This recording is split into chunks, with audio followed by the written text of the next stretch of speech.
झुमका बेची खिले बाहु पियवा न जीबे मुंबई कमाइले।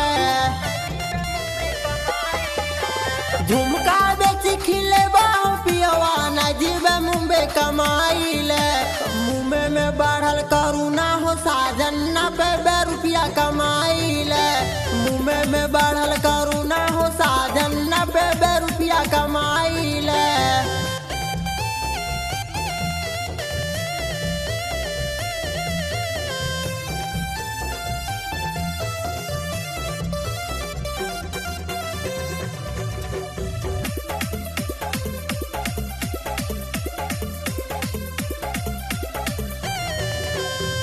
हमरा के नाई चाही पिया सोनावा शिकारिया हो।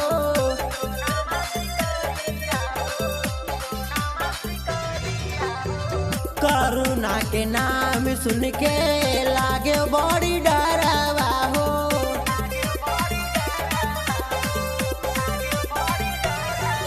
हमरा के नाई चाही पिया सोनावा शिकारिया हो।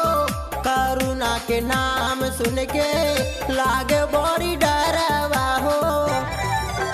ना चाहिए हमारा गहना जेवरवा ना कहबो कुछ लियावेले। मुंबई में बढ़ल करुणा हो साजन 90 रुपया कमाइले। मुंबई में बढ़ल करुणा हो साजन 90 रुपया कमाइले।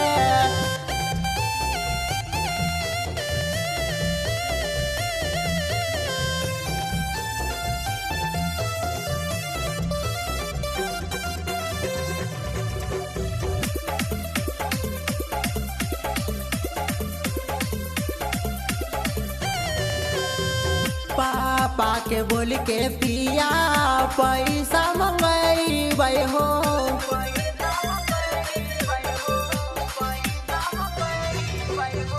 तोहरा के मुंबई पिया नहीं जाए देबै हो।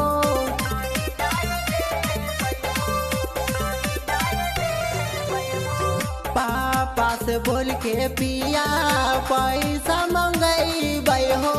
तोहरा के मुंबई पिया नहीं जाए